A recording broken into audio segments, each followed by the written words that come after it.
Hello everyone, welcome back in nimble biology. कैसे आप लोग? उम्मीद है आप सब लोग अच्छे होंगे। आज का हम लोग का टॉपिक है मेगा स्पोरोजेनेसिस।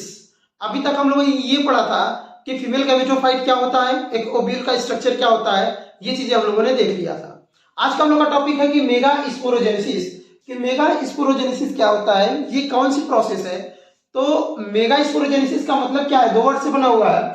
मेगा स्पोरोजेनेसिस मतलब कि एक ऐसा प्रोसेस जिसमें एक मेगा स्पोर का फॉर्मेशन हो। तो एक ऐसा प्रोसेस जिसमें मेगा स्पोर का फॉर्मेशन हो, उसे ही हम लोग कहते हैं मेगा स्पोरोजेनेसिस। इस मेगा स्पोरोजेनेसिस में होता क्या है कि ओव्यूल के अंदर एक स्पेशल तरह का सेल होता है जिसका नाम है एमएमसी।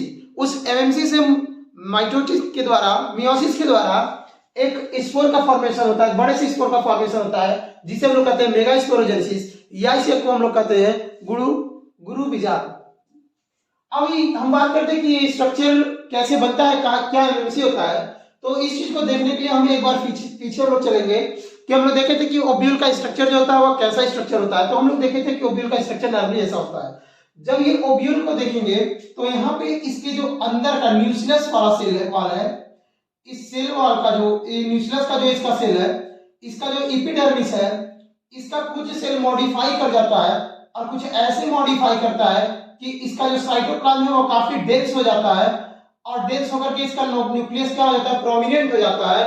और इसी न्यूक्लियस से माइक्रोपाइलर रीजन के, याद रखेंगे, जो मॉडिफिकेशन होता है वो ओव्यूल के माइक्रोपाइलर रीजन पे होता है। और उस माइक्रोपाइलर रीजन का जो न्यूक्लियस का वॉल है, यानी जो न्यूक्लियस का एपिडर्मिस है, उसका न्यूक्लियस का जो एपिडर्मिस है उसका एक सेल, नॉर्मली एक ही सेल क्या होते हैं, मॉडिफाई करते हैं।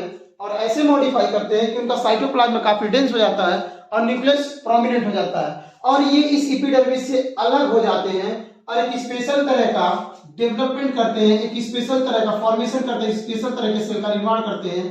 और इस स्पेशल तरह के जो सेल है इसको हम लोग बोलते हैं आर्की स्पोरियल सेल। तो ये आर्की स्पोरियल सेल, इसको हम लोग क्या कहेंगे, आर्की स्पोरियल,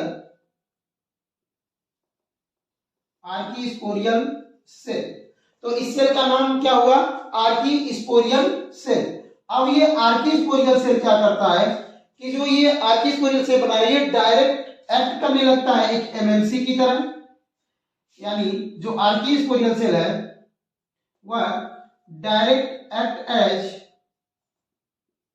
एमएमसी, यानी वो डायरेक्टली क्या बन जाता है, एमएमसी की तरह एक्ट करने लगता है।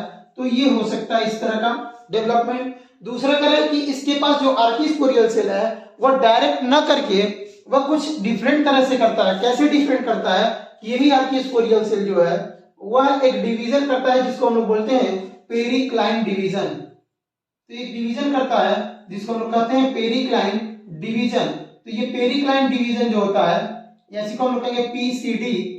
इस डिवीजन के दौरान क्या होता है पेरिक्लाइन डिवीजन, कि ये जो इसका वॉल है आर्की स्पोरियल सेल जो है, इसको अगर इस तरह से समझे, ये मान लेते हैं आर्की स्पोरियल सेल का वॉल है, तो इसका जो पेरीफेरी पे जो सेल होते हैं, वो पेरीफेरी वाला सेल दो सेल बना लेता है, दो सेल का फॉर्मेशन करता है। एक पेरीफेरल रीजन पे कुछ इस तरह से वॉल से, और कुछ एक अंदर की तरह करता है। जो आउटर टाइप होता है, जो आउटर की तरफ होता है, जो पेरीफेरल रीजन पे होता है, इसे हम लोग कहते हैं प्राइमरी पेराइटल सेल। इसको हम लोग कहते हैं प्राइमरी पेराइटल सेल। और जो नीचे की तरफ सेल होता है इसको हम लोग कहते हैं प्राइमरी स्पोरोजिनस सेल। तो ये दो तरह का सेल का फॉर्मेशन करता है, प्राइमरी पेराइटल सेल और प्राइमरी स्पोरोजिनस सेल। अब ये क्या करता है कि जो प्राइमरी स्पोरोजिनस सेल है यही एक्ट करने लगता है एमएमसी की तरह। ये एमएमसी की तरह एक्ट करने लगता है और ये बना लेता है एक एमएमसी, या कहते हैं ओव्यूल के अंदर कुछ इस तरह का स्ट्रक्चर बना लेता है। ये मान लेते हैं इस तरह का ओव्यूल का स्ट्रक्चर बनेगा। ये ओव्यूल का न्यूक्लियस सेल है और इसके अंदर ये जो एमएमसी है ये एमएमसी की तरह यहां पे बन जाएगा कुछ इस तरह से। ये एमएमसी हो गया,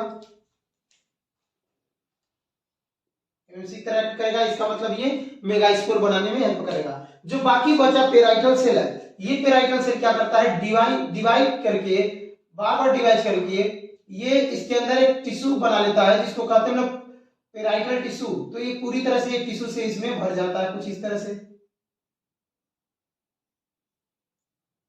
तो ये इस तरह से डेवलप कर जाता है। और बीच वाले जो सेंट्रल में सेल है, इस सेंट्रल वाले सेल को हम लोग क्या करते हैं, इसको हम लोग कहते हैं एमएमसी। और इसको बोलेंगे जो टिश्यू है यही आकर के बना लेता है, और ये इसको हम लोग कहते हैं पेराइटल टिश्यू जो न्यूट्रिशन प्रोवाइड करता है, इसको बोलते हैं पेराइटल टिश्यू। और बाकी तो इसके बाहर स्ट्रक्चर है ही कुछ इस तरह से मान लेते हैं, ये बाहर का स्ट्रक्चर ऐसे ही है जिसे हम लोग इंटीग्यूमेंट कहते हैं। तो इस तरह से एक इस तरह का डेवलपमेंट हो जाता है एक ओब्यूल का, जिसमें इस तरह से एक एमएमसी बनता है। अब दूसरा टाइप का जो है, अगर इस तरह का एमएमसी बन रहा है तो इस तरह के एमएमसी को हम लोग कहते हैं क्रेसी न्यूसिलेट टाइप, इसको हम लोग कहते हैं क्रेसी न्यूसिलेट ओब्यूल। तो ये पहला एक ओब्यूल हो गया हमें मिला, जिसे हम लोग कह रहे थे क्रेसी न्यूसिलेट ओब्यूल कह दिए। दूसरा जो है, जो आर्किस्पोरियल सेल डायरेक्ट एक्ट करने लग रहा है एमएमसी की तरह, तो ये कुछ इस तरह से बना लेता है। और इसमें मान लेते हैं ये रहा न्यूक्लियस, और इसके अंदर एमएमसी जो होता है माइक्रोपाइलर रीजन पे कुछ इस तरह से एमएमसी बन जाता है, एमएमसी। और बाकी सेल कुछ ऐसे ही है, मान लेते हैं इंटीग्यूमेंट है, ये ऐसे ही है। तो अगर किसी में इस तरह का डेवलपमेंट हुआ, अगर इस तरह का ओब्यूल बनता है जहां पे एमएमसी जो है, ये एमएमसी जो है ये हाइपोडर्मल पोजीशन पे अगर ये एमएमसी हाइपोडर्मल पोजीशन पे है, तो इस तरह के ओब्यूल्स को हम लोग कहते हैं टेनी न्यूसिलेट ओब्यूल। इसको हम लोग कहेंगे दूसरे टाइप का जो ओब्यूल्स हमें मिला, इसको कहेंगे हम टेनी न्यूसिलेट ओब्यूल, टेनी न्यूसिलेट ओब्यूल। तो हमें दो तरह का ओब्यूल्स का डेवलपमेंट देख लिया हम लोगों ने। एक होता क्या है कि नॉर्मली जो ओब्यूल का स्ट्रक्चर है, इसका जो एपिडर्मिस है, न्यूक्लियस का जो एपिडर्मिस है, ये अपने अंदर कुछ ऐसा मॉडिफिकेशन करता है कि इसका जो सेल है वो साइटोप्लाज्म, सेल के अंदर का साइटोप्लाज्म काफी डेंस हो जाएगा और इसका जो न्यूक्लियस है वो प्रोमिनेंट हो जाएगा। अब ये इस सेल को नाम देते हैं हम लोग आर्किस्पोरियल सेल। और ये आर्किस्पोरियल सेल क्या करता है, या तो डायरेक्ट एमएमसी की तरह एक्ट करेगा और ओब्यूल का फॉर्मेशन करेगा। अगर ऐसा होता है तो इस तरह के ओब्यूल्स को हम लोग कहेंगे टेनी न्यूसिलेट ओब्यूल। लेकिन कभी कभी क्या होता है, ये पेराइटल, कभी नहीं नॉर्मली होता है, ये आर्किस्पोरियल सेल क्या करता है, पेराइटल सेल डिवीजन करता है और दो तरह के सेल का फॉर्मेशन करता है। जो पेरीफेरी पे सेल होता है उसे बोलते हैं प्राइमरी पेराइटल सेल, और जो नीचे वाला होता है उसे बोलते हैं प्राइमरी स्पोरोजिनस सेल। स्पोरोजिनस जो सेल है वह क्या करता है, स्पोर का फॉर्मेशन करता है जिसे कहते हैं मेगास्पोर। पेराइटल सेल जो होता है एक टिश्यू, एक मास बनाता है जिसे बोलते हैं पेराइटल टिश्यू मास कह सकते हैं। और ये इस तरह से एक ओब्यूल का स्ट्रक्चर बनाता है। अगर इस तरह का ओब्यूल का स्ट्रक्चर बनता है तो इसे हम बोलते हैं क्रेसी न्यूसिलेट टाइप, और इस तरह का बनता है तो बोलेंगे टेनी न्यूसिलेट टाइप। ये ओब्यूल का एक मेगास्पोरोजेनेसिस का प्रोसेस था।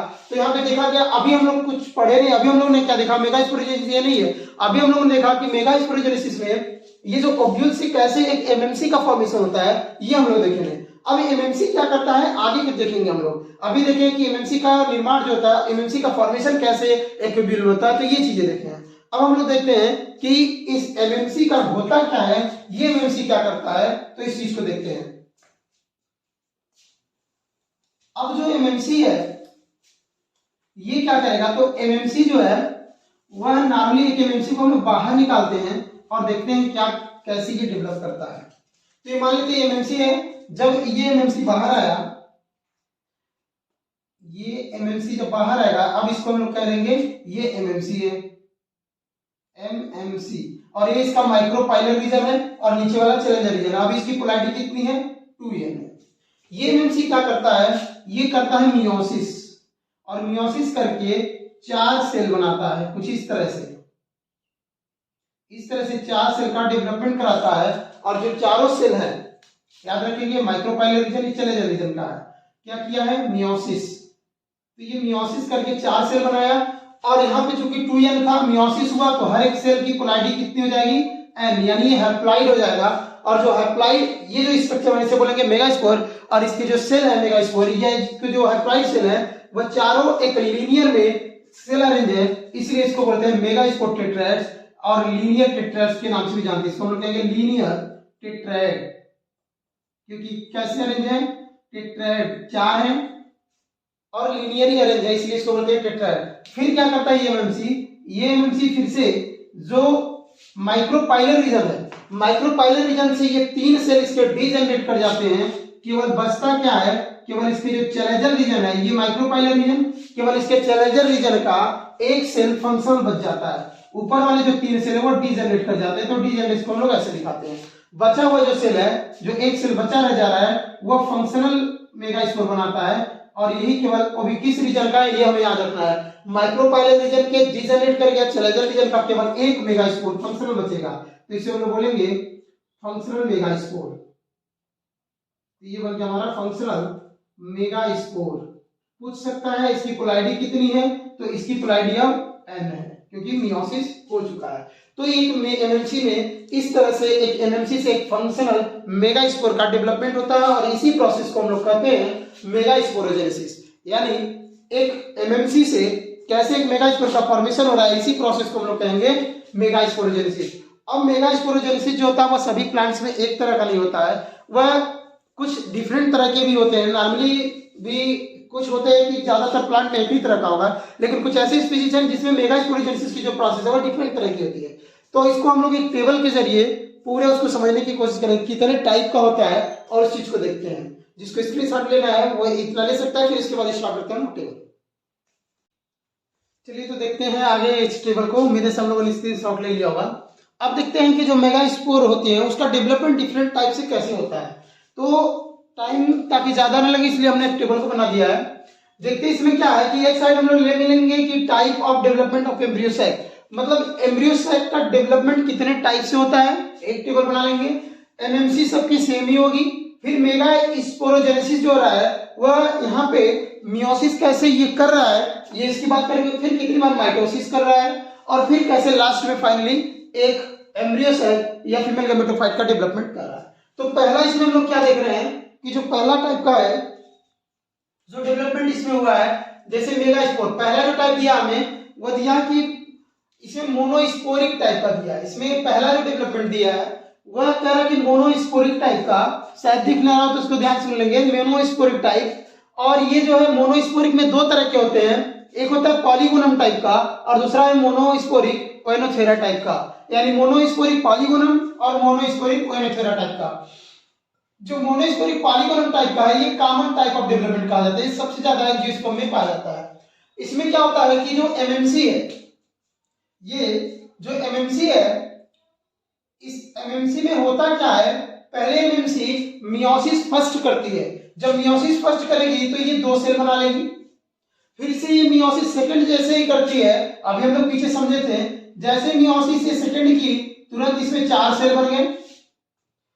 जब मियोसिस सेकंड कर ली तो एक एमएमसी में 4 सेल बन गए, और 4 सेल जैसे ही बनते हैं इसके माइक्रोपाइलर रीजन के, ये कौन सा रीजन है, माइक्रोपाइलर और ये चैलेंजर रीजन है, याद रखेंगे। इसके माइक्रोपाइलर रीजन के जो 3 सेल है वो डीजनरेट कर जाते हैं, और बच जाता है केवल एक फंक्शनल मेगास्पोर्स। और इसकी पोलैरिटी अभी कितनी है, तो यहाँ पे इसकी पोलैरिटी अभी 2n है। मियोसिस कर चुका है इसलिए यहाँ पे इसकी पोलैरिटी n हो गई है, तो इसकी भी पोलैरिटी n हो जाएगी यहाँ पे। तो फंक्शनल मेगास्पोर यहाँ पे एक बचा रह जाता है। अब ये क्या करता है, अब करता है मियोसिस फर्स्ट, माइटोसिस फर्स्ट। अभी मियोसिस कर लिया, अब ये करेगा माइटोसिस फर्स्ट, और जैसे ही माइटोसिस फर्स्ट करेगा तो ये क्या करेगा, 2 सेल बनाता है कुछ इस तरह से।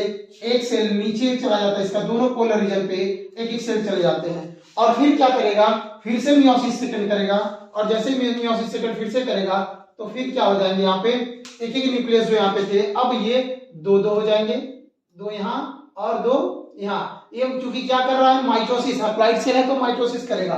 फिर से क्या करता है, ये थर्ड माइटोसिस डिवीजन करता है, और फिर इससे 2 से कितने बन जाते हैं, 4 न्यूक्लियस यहाँ बन जाते हैं ऊपर, और 2 न्यूक्लियस यहाँ से बन जाते हैं 4। तो यहाँ पे इस तरह से 8 न्यूक्लिएटेड स्टेज आ जाता है। याद रखेंगे फ्री न्यूक्लियर डिवीजन किया है, केवल न्यूक्लियर का भी यहाँ पे डिवीजन चल रहा है।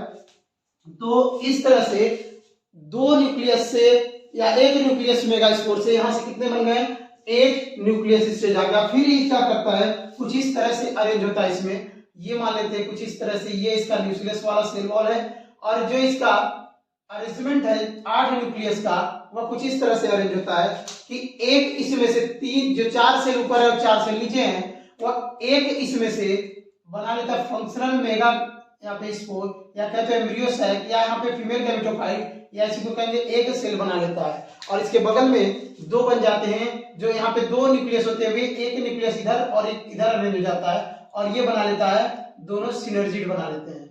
नीचे के बचा अभी एक न्यूक्लियस यहाँ पे, और यहाँ से जो 4 है, चारों में से 3 जो होते हैं वहां पे 3 बना लेते हैं एंटीपोडल सेल। तो 3 एंटीपोडल सेल हो गए। कुल कितने सेल हो गए? एक न्यूक्लियस इधर हो गया, एक न्यूक्लियस इधर, बीच में एक सेंट्रल सेल, बीच में एक बच गया एम्ब्रियो सेल। तो यहाँ पे 3 इधर हो गया अरेंज और 3 इधर, बचे कितने? अभी भी 2 बचे हैं। 2 बचा हुआ जो न्यूक्लियस है वो सेंटर में आ जाता है, और यहाँ पे आकर के एक पोलर न्यूक्लियाई या पोलर सेल बना लेता है, या सेंट्रल सेल का निर्माण कर लेता है। तो इस तरह से एक एम्ब्रियो सेल का निर्माण हो जाता है। और इसमें अगर देखा जाए तो बाकी तो हमें याद ही है, ये सिनर्जिड के ऊपर, ये जो है सिनर्जिड के बगल में, या कहते हैं न्यूक्लियस के ऊपर ये जो हार्ड कवरिंग है जिसे हम लोग इंटीग्यूमेंट कह रहे थे, तो ये ऐसे ही रहेगा। ये इस तरह से इसका एक ओव्यूल का डेवलपमेंट कुछ इस तरह से हो जाएगा, यानी ये इस तरह से ओव्यूल बन गया। ये इस ओव्यूल में हुआ क्या है, कितने सेल है, कितने न्यूक्लियस? तो यहाँ पे देखा जाए तो 1 2 3 4 5 6 सेल हो गए, और एक बीच में होगा, तो यहाँ पे हो जाता है 7 सेल स्टेज आता है। लेकिन न्यूक्लियस कितने हैं? 2 सेंटर में है, तो 8 न्यूक्लिएटेड स्टेज आ जाता है, 8 न्यूक्लियस स्टेज और 7 सेल स्टेज आता है। ये कॉमन टाइप के होते हैं। तो ये पहला डेवलपमेंट था। हुआ क्या है, एमएमसी पहले एक बार मियोसिस किया 2 स्टेज में, मियोसिस 1 और मियोसिस 2। जैसे किया 4 न्यूक्लियस बनाया, 4 से फिर से इसको 3 डिजनरेट करके माइक्रोपाइलर डिजाइन किए, और फिर एक फंक्शनल बचा। फिर ये 3 बार माइटोसिस किया तो 8 न्यूक्लियस बनाया। फिर इसके 8वें न्यूक्लियस कुछ इस तरह से अरेंज हो गए, जिसमें से 3 एंटीपोडल सेल यहाँ पे बन गया। क्योंकि हम लोग स्ट्रक्चर पहले ओव्यूल का देख चुके हैं, जितने लोग नहीं देखे हैं वो पीछे वाले वीडियो देखेंगे तो उम्मीद है सबको समझ में आ जाएगा। तो यहाँ पे 3 एंटीपोडल सेल बन गए, 2 सिनर्जिड बन गया, एक सेल बन गया और एक सेंट्रल सेल। जब इसको देखेंगे तो 7 ही सेल है, 7 ही सेल है, लेकिन 8 न्यूक्लिएटेड स्टेज है, 8 न्यूक्लियस ये बन जाता है। दूसरा टाइप का डेवलपमेंट कैसा है? दूसरा देखा जाता है कि दूसरा जो डेवलपमेंट है वो है मोनोस्पोरिक टाइप का। और मोनोस्पोरिक ये भी था मोनोस्पोरिक पॉलीगोनल टाइप का, ये था मोनोस्पोरिक पॉलीगोनल टाइप का, ये है मोनोस्पोरिक ओइनोथेरा टाइप का। इसमें डेवलपमेंट में कैसे होता है तो इसको देखते हैं क्या होगा। इसमें जो सेल का डेवलपमेंट है ये कुछ इस तरह से हो रहा है कि इसका ये मान लेते हैं एमएमसी है, और इसका जो एमएमसी है ये क्या किया, पहले इसी की तरह से मियोसिस 1 किया, मियोसिस 2 किया, सेम इसी तरह, लेकिन यहाँ पे डिफरेंट मेगा स्पोर बनने में हो जा रहा है। यहाँ पे क्या कर रहा है, इसके चैलेंजर रीजन का केवल फंक्शनल है, माइक्रोपाइलर रीजन का 3 डिजनरेट कर गए। यहाँ उल्टा हुआ है, यहाँ पे माइक्रोपाइलर का फंक्शनल बचा है मेगा स्पोर, और चैलेंजर रीजन का डिजनरेट कर गया। और ये इसकी हैप्लॉइडी भी कितनी हो जाएगी, n हो जाएगी। फिर इसके बाद ये क्या करता है, इसके बाद इसमें ये क्या करेगा, माइटोसिस 1 करेगा,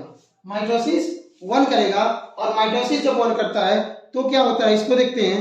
तो माइटोसिस 1 जब करेगा तो एक से कितने बनेंगे, क्योंकि हम लोग जान अगर मियोसिस कर रहा है तो एक बार मियोसिस करने में 4 सेल बनेंगे। सेम इसी तरह अगर ये माइटोसिस करता है तो माइटोसिस के दौरान क्या होंगे, ये माइटोसिस जैसे ही करेगा तो यहां से 1 से 2 बन जाएंगे, कुछ इस तरह से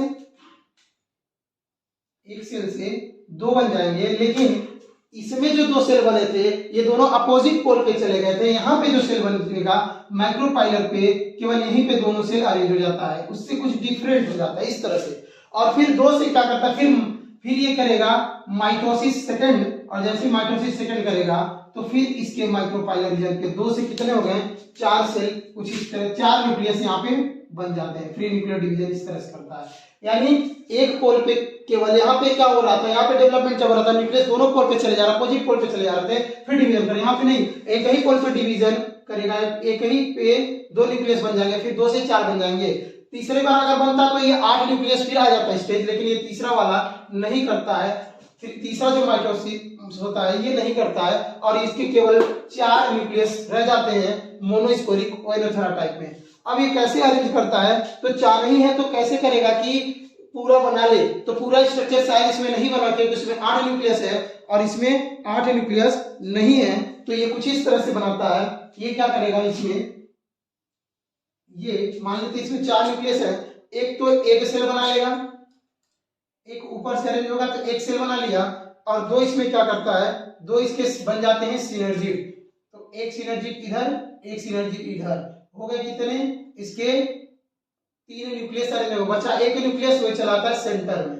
तो ये कुछ इस तरह का इसका डेवलपमेंट हो जाता है। यानी यहाँ पे देखा जाए तो 4 सेल, 4 सेल हैं और 4 न्यूक्लियस स्टेज है। ठीक है, इस तरह के डेवलपमेंट को हम बोलेंगे मोनोस्पोरिक ओइनोथेरा टाइप। ठीक है, इससे थोड़ा डिफरेंट है। इसमें क्या था, 8 न्यूक्लियस थे, इसमें क्या इसमें था, इसमें 2 सिनर्जिड थे, एक सेल था, 3 एंटीपोडल और एक पोलर न्यूक्लियाई, पोलर सेल था। यहाँ पे एक पोलर सेल तो है, लेकिन इसका डेवलपमेंट जो एक ही न्यूक्लियस का है, और 2 सिनर्जिड है, एक सेल है, लेकिन इसमें एंटीपोडल क्या है, एब्सेंट है। तो इसमें क्या लिखेंगे, एंटीपोडल सेल जो है, इसमें एंटीपोडल एब्सेंट है, इसमें एंटीपोडल सेल एब्सेंट होगा। तो इस तरह का डेवलपमेंट अगर होता है तो बोलेंगे इसे मोनोस्पोरिक ओइनोथेरा टाइप।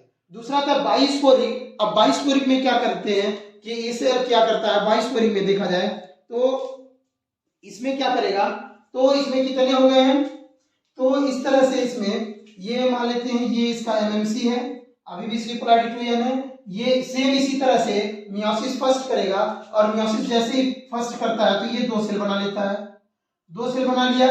2 सेल बनाने के बाद तुरंत ये मियोसिस सेकंड ना करके, उसमें जब मियोसिस सेकंड करने वाला तो इसका एक सेल डीजनरेट कर जाता है। एक सेल क्या कर जाएगा, डीजनरेट। मियोसिस सेकंड करने से पहले एक सेल बना, डीजनरेट कर गया, डीजनरेट जैसे ही कर गया, बचा केवल एक फंक्शनल, फिर जाकर के फिर से क्या करेगा, ये फिर से एक सेल डीजनरेट कर गया, बचा एक सेल, फिर से जब ये मियोसिस सेकंड करता है तो फिर बनाता है 2 सेल, और फिर जब दो न्यूक्लियस बना लेगा कुछ इस तरह से, एक न्यूक्लियस से कितने हो जाएंगे, 2 न्यूक्लियस। तो कुछ इस स्टेज में हमें दिखेगा ये वाला।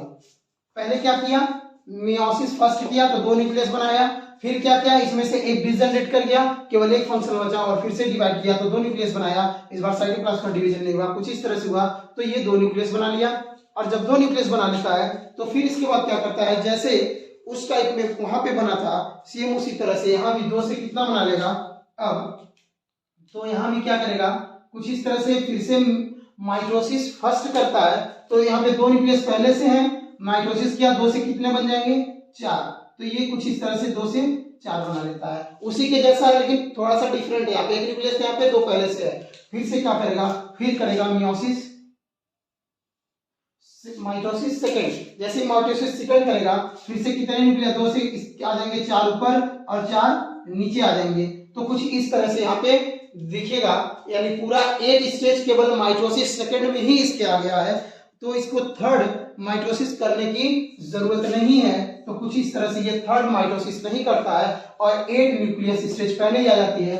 बाकी जो इसका स्ट्रक्चर होगा सेम इसी तरह का होगा, मोनोस्पोरिक पॉलीगोनम टाइप में, सेम उसी तरह से ये अरेंज हो जाता है। इसका मतलब यहाँ पे क्या क्या बनेगा, तो कुछ इस तरह से बनेगा, एक सेल बन जाएगा, एक सेल बन जाएगा, और 2 बन जाएंगे इसके सिनर्जिड, और नीचे 3 बन जाएंगे एंटीपोडल सेल, 2 सेल सेंटर में बन जाएंगे, 2 न्यूक्लियस सेंटर में आकर जाएंगे, और ये बना लेगा पोलर न्यूक्लियाई। यानी सेम इसी के जैसा कह सकते हैं, इसमें भी क्या हो जाएगा, 7 सेल 8 न्यूक्लियस स्टेज आ जाएगा, इसमें भी सेम हो जाएगा, कैसे, मोनोस्पोरिक टाइप का। तो इस तरह का डेवलपमेंट होता है। लास्ट बचा है जिसे हम लोग कहते हैं टेट्रास्पोरिक। अब टेट्रास्पोरिक में क्या होगा, इसको देखते हैं, इसमें कितना हो जाएगा। इसमें कुछ इस तरह से डेवलपमेंट होगा कि पहले जो मान लेते हैं ये मेगास्पोर है, ये एमएमसी है, मेगास्पोर नहीं एमएमसी है, जिसकी पोलैरिटी 2n है। पहले इसने किया मियोसिस 1, तो 2 न्यूक्लियस बनाया इस तरह से। फिर इसने क्या किया, मियोसिस सेकेंड, तो 2 से कितना बना लिया, 4 बना लिया। यानी 4 तो बनाया, जैसे यहाँ पे हुआ था, इसमें हुआ था मोनोस्पोरिक में जैसे हुआ था वैसे ये भी किया है, लेकिन यहाँ पे 4 एक लीनियर में अरेंज है, जिसे लीनियर टेट्राहेड्रल करते हैं। यहाँ पे कुछ इस तरह से अरेंज है, और इसके बाद 4 से फिर क्या करेगा, मेगास्पोर इसकी हमें इस तरह दिखेगा, और जो इसका मेगास्पोर है फिर से क्या करेगा, फर्स्ट सेकेंड और थर्ड माइटोसिस करेगा। तो माइटोसिस करेगा तो क्या होगा, अब 4 से यहाँ पे 4 न्यूक्लियस पहले से हैं, कुछ इस तरह से बन जाएंगे। चारों जो है माइटोसिस 1 करेंगे, 4 से कितना बन जाएगा, 8 न्यूक्लियस स्टेज बन के आएगा। अब 8 न्यूक्लियस जब आता है तो ये कैसे डेवलप करता है, तो 2 न्यूक्लियस कुछ इस तरह चले जाते हैं इसके, 2 यहाँ पे चले जाएंगे, 2 यहाँ पे चले जाएंगे, हो गए 6 और 2 यहाँ पे चले जाएंगे। मतलब चारों साइड में 2-2 न्यूक्लियस का क्या हो जाएगा, पेयरिंग हो जाएगा, कुछ इस तरह से हमें दिखेगा। और फिर से जब ये डबल हो गया न्यूक्लियस तो फिर से क्या करेगा, फिर से माइटोसिस करेगा, और माइटोसिस जब दूसरा स्टेज माइटोसिस करेगा तो इस बार यहाँ 8 पहले हो चुका है तो दूसरा करेगा तो कितना हो जाएगा, यहाँ पे 16 हो जाएंगे कुछ इस तरह से। 4 ऊपर हो जाएगा, 4 इस साइड में हो जाएंगे, 4 इस साइड में हो जाएंगे और 4 नीचे हो जाएगा कुछ, यानी सबसे ज्यादा स्टेज आ गया, 16 स्टेज आ जाएगा। और ये माइटोसिस थर्ड जो है वो नहीं करेगा और फिर क्या करेगा, बस ये इस तरह से बन जाएगा। अब आती है इसकी अरेंजमेंट। अरेंजमेंट कैसे होगा इस चीज को देख लेते हैं कि अरेंजमेंट कैसा होगा। तो इसका अरेंजमेंट जो होता है वह कुछ इस तरह से होगा। ये अरेंजमेंट हो इसका होगा तो एक तो सबसे पहले बना लेगा एग सेल, एक बना लिया एग सेल। और इसमें थोड़ा सा डिफरेंट होगा कि ये जो एग सेल बना इसमें, एग सेल के बगल में यहाँ पे 2 सिनर्जिड था, यहाँ भी 2 था, यहाँ भी 2 सिनर्जिड थे, लेकिन यहाँ पे 2 सिनर्जिड ना बन करके केवल एक ही सिनर्जिड किसी एक साइड में बनेगा। और एंटीपोडल सेल, बाकी सेल यहाँ पे कितने हो गए, एक न्यूक्लियस, 2 न्यूक्लियस, 2 न्यूक्लियस अरेंज हो गए। बाकी जो यहाँ पे बचे सेल हैं, यहाँ पे करीब 6 एंटीपोडल सेल बना लेगा, 6 एंटीपोडल सेल बना लेगा यहाँ पे। तो 1 2 3 4 5 और 6 एंटीपोडल सेल कुछ इस तरह से अरेंज हो जाएंगे। ठीक है, बचे कितने हो गए, 6 ये हो गया, बचा कितना 2, 6 2 8 इधर ऊपर हो गए अरेंजमेंट, बचा 8 न्यूक्लियस। और 8 जो न्यूक्लियस है वह सेंट्रल सेल में कुछ इस तरह से अरेंज हो जाता है। तो 8 न्यूक्लियस सेंट्रल सेल में इसके चले जाएंगे तो इसको बोलेंगे हम लोग, इसमें कितने सेल हैं, तो इसमें 6 नीचे हैं, 2 ऊपर है और यहाँ पे एक सेंट्रल में हो गया, एक सेल सेंट्रल में, ये बड़ा सा सेल हो गया एक सेंट्रल सेल में।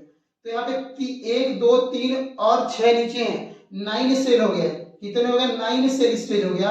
और न्यूक्लियस कितने हो गए, तो 16 न्यूक्लियस हो गए यहाँ पे। तो ये जो स्टेज इस तरह का डेवलपमेंट होता है जिसे हम बोलेंगे टेट्रास्पोरिक टाइप ऑफ डेवलपमेंट या एम्ब्रियोसेक का डेवलपमेंट। तो ये 4 तरह का डेवलपमेंट था जो हम लोगों ने अभी देखा। जो नॉर्मली होगा वो नॉर्मली टाइप का जो डेवलपमेंट होगा वो किस टाइप का होगा, मोनोस्पोरिक टाइप का, और मोनोस्पोरिक में भी पॉलीगोनम टाइप का। तो कुछ इस तरह से एक मेगास्पोर का डेवलपमेंट होता है, एम्ब्रियोसेक का पूरा डेवलपमेंट होता है। उम्मीद है सबको इतना समझ में आया होगा। अगर क्लियर नहीं दिख रहा है, हो सकता है क्लियर ना दिख रहा हो, क्लियर नहीं दिख रहा हो तो इस चीज का नोट्स जाकर के टेलीग्राम चैनल है निम्बल बायोलॉजी नाम से, तो उस पे जाकर के इसका पूरा चैप्टर का नोट्स मिल जाएगा, वहां से ये क्लियर हो जाएगा सबका। ठीक है, तो वहां से सब लोग देख लेंगे। उम्मीद है सबको इतना समझ में आया होगा। फिर एक नए वीडियो के साथ मिला जाएगा, एक नए टॉपिक के साथ।